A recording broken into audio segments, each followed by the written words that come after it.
Opportunity to talk to a special guest in the Informer studio. His name is Sal Perna. Sal Perna AM. Last time you and I spoke, I think you had just finished your stint as the Racing Integrity Commissioner for Victoria, and you were telling us there were 1,000 things you still had on your plate. 11 years on the job doing that at the time. It had been an interesting period for you. You'd learned, I bet, a whole bunch of things that you never imagined. What was the biggest thing that you learnt over those 11 years? We're big gamblers? Yeah, well, the whole wagering industry is fascinating. Wow. You saw how it went up during COVID. Absolutely. So, for example, about $2 to $3 billion are bet on greyhound racing in Victoria a year.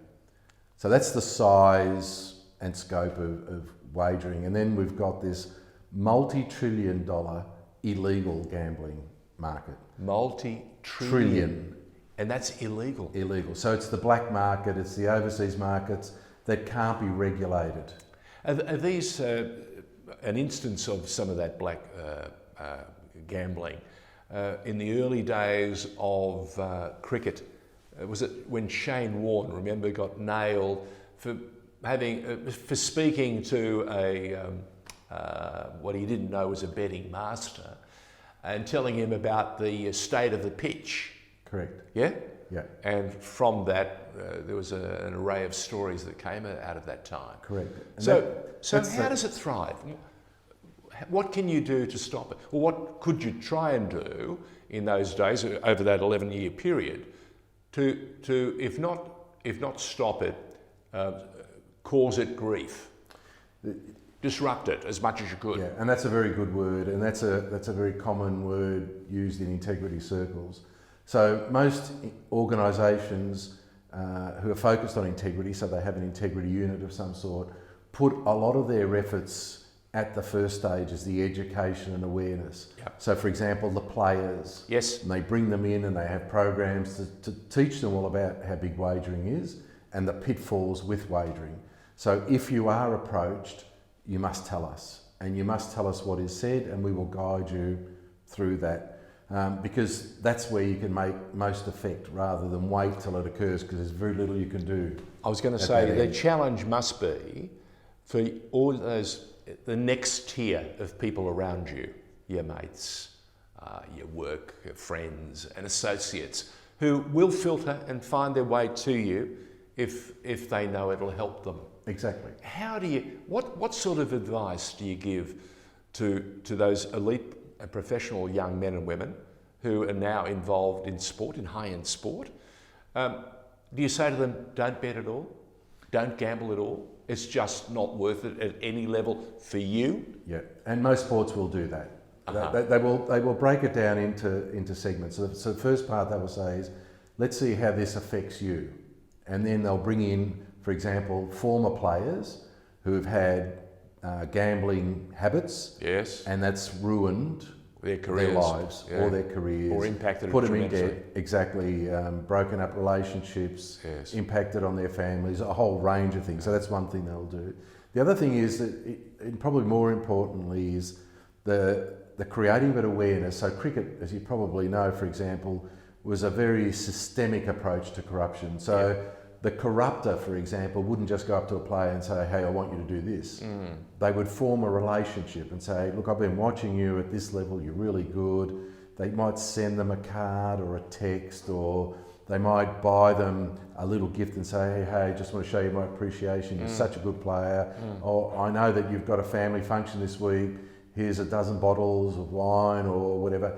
And continue to build that, and then one day when they feel they've got this relationship rapport, going, yeah. Hey, listen, on Saturday you're playing a game. Would be really handy if we knew that you're going to bowl a few loose balls, because we want to see the batsman score X amount of runs in the first few overs. Haven't we heard in America through the college system where they were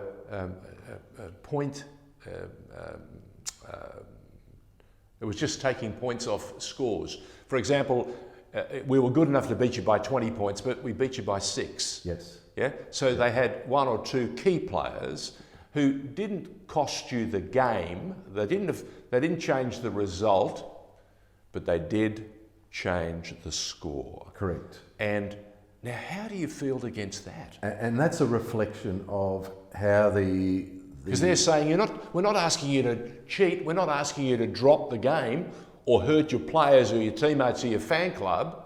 We're just shave a few points. Don't go 60, as some people we know. Don't do 60, do 30. It's a reflection of what wagering has become, because with spot betting, you can bet on a variety of things. It used to be to pick someone who's going to win, a horse, a team, a person, You had to pick maybe second or third, but that was it. Now you can bet on a whole range of aspects, plus you can bet on who's going to lose. So what advice do we have, and you could pass on to governments and others, who are in a position that they have to address all these outcomes and the fallout that goes with it? And of course, the other thing, unintended consequences, which we're hearing more and more of. What do you do? What do you say to them? The advice is that all their effort should go to about creating an even playing field, so that any team can win, any person can win, any horse can win, any dog can win, whatever it is. And the only way you can do that is to have a focus on the integrity part. And that means things like betting analysis, intelligence analysis, investigations, anti-doping programs. And the way to do that is to have a unit within that sport that is focused solely on those aspects. Wow. So we know the AFL has it. Yes. And has been doing it for quite some time. Yes. And of course the racing industry in your time certainly had it. And of course the person who's taken over from you now also must be feeling that he would like a few more tools. If there was one tool that they could have and they should have, what is that tool? The increase in my powers over those 11 years gave me most of the things I wanted. Yep. One of the things that I had was access to what we call metadata, telco information. Right. Because it's critical to know when a person's using their phone, where they are, what time it is. You're not talking about recording them. No. You're just talking about metadata. Correct. So this is historical phone charge records. Who you rang or what number you rang and how long, etc. I had that initially, but then I lost that when there was a change to Commonwealth legislation, and I haven't been able to get it back, and I'm sure that my successor would want that now. Ooh.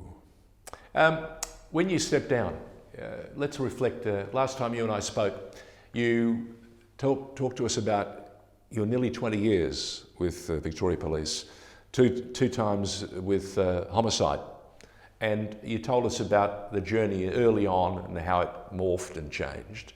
Were there any unresolved things that you would have loved to have, tied up in a lovely bow and been able to present to someone, but now you can't access it? It's finished. It's out of you. Is there something you go back and change?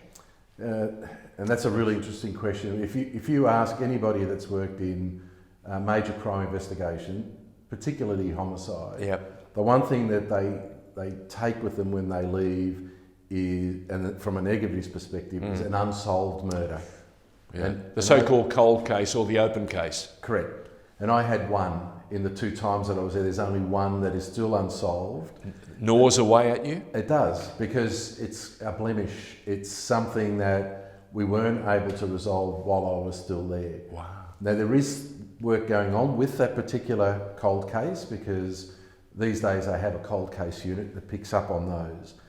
When I was there, it was basically a number of teams that would go off and do the case as it was. You might have to pick up another case and another one, and you never really had a lot of time to put into one particular case. And the older they got, the less effort you could put in. So that was a big change. Rewards was a big change. We didn't really have big money rewards that would entice someone to come forward. We've seen a couple of cases over the last few months in Victoria alone where $1 million has been put up. Correct. Now, do you put that money up because you really think that you can tempt someone to come forward? Or is it a case of you need to be seen to be doing the right thing, so you've put the money up? Or indeed, is there another element, and that is, it's years on, the technology, the forensic tools have become so much better that you now can find with great certainty, something that wasn't available to you 10, 15, 20 years ago. Yeah, that's very true. The reward one is a really interesting one, because if you look at Crime Stoppers programs around the world, for example, which is really enticing the community to provide information. Shake the tree, is Correct. that what it? Yeah. When we look at the number of awards that are being given out to people who have that availability if they want to ask for a reward, most of them don't. So it doesn't necessarily entice someone to come forward because they're going to get paid for it. But there's a thing there that because you've created this awareness years on, someone might be just setting something, wanting to get it off their chest, and this is prompting them to say, bugger that, I'm picking up a phone. Wow. They won't know who I am because I've got guaranteed anonymity going through a Crime Stoppers phone to pass on that information. The scientific part is very relevant because most of our science was really around crime scene examination and fingerprinting.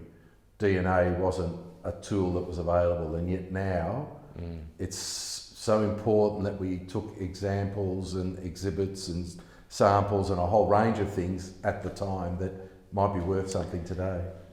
Sal, when you first joined Victoria Police, there were drugs on the streets, there were other things on the streets, but we're seeing the proliferation of certain drugs and they're causing people to behave in a manner that I can't possibly understand. We saw an incident only the other day in Victoria where someone has had a domestic with a member of their family, their brother. They attacked the brother. They chased the partner back into the house, then went back, jumped in a car, ran over the brother, and then got away before he crashed the car again that he was driving. Police approached him. He's threatened them with a knife, scared them to the point where they moved to one side, and he's jumped into the police car. And it wasn't just a Ford or a Holden or a Toyota, it was a state-of-the-art BMW, and he was tearing across Victoria or Melbourne, the streets of Melbourne, in excess of 200 k's. I mean, that is a weapon and a half. How they got him after that, again, Air Wing must have played a part and others, or he just ran off the road because of, he was so high. It must be an incredibly difficult job to do today than it would have been all those years ago. And I'm not for 1 minute saying it wasn't dangerous on the streets those days, but today there are so many other ingredients that make it explosive, don't they? I think you're right with I guess the availability, the easy availability and use of drugs. That's certainly changed. We still had people who were on heroin and LSD and marijuana and a whole range of other things. That didn't change. But they're violent now. Correct, because the type of drugs that they're taking now are causing behavioural issues that we didn't deal with as much in that era, that's for sure. We still had the issue of drug addiction, the trafficking of it, people who would break into houses and steal and rob and do other things to fund those usages, if you like. But we didn't have that behavioural thing at the end where someone would, either hurt someone or even, if you look at things like crack and what it causes, people banging their heads against walls and the being hit by a taser and then not feeling it, just absolutely wired. Correct. I mean, we had an instance about 10 years ago now where we were on the City Link and the car went past us as if we were standing still, and we were driving at 95, 96 kilometres per hour. It's a 100 zone, but they went past us as if we were standing still. And we found out later in the day, in fact, it was someone absolutely off their tree, and it caused mayhem. So it's just crazy. What advice do we have to people who are going about their lives and they run into an instance like this? Avoid it, get out of the way. It's hard, isn't it? It is a difficult one because, and I've had this, as most parents have, what do you tell your kids when they go out? You've now created a whole new question. Exactly. Because as a parent, it must be, until they get back home, you sit on the edge of your seat. Absolutely. Yeah. and you wait for the phone call. I can remember a father of a gorgeous woman that I was taking out at the time saying to me, "You'll have her here at a proper time." Yes, no worries at all. And I got the shock of my life when we turned. We got home about midnight, which was, I thought, reasonably early, only to see the whole house was lit up. Little did we know that there had been an invasion in Cyprus. Turkey had invaded Cyprus, and they were Cypriots, and the whole house was struggling to cope with the news that was coming in from overseas. And I thought for 1 millisecond, he still doesn't trust me, until I realised it had nothing to do with me. It was a much bigger story. All right, bigger story for you. You're still part of Global Tennis, the integrity unit there. Yes. How much more work is involved in that? Or is it very similar to the work that you're doing as the Racing Integrity Commissioner in Victoria?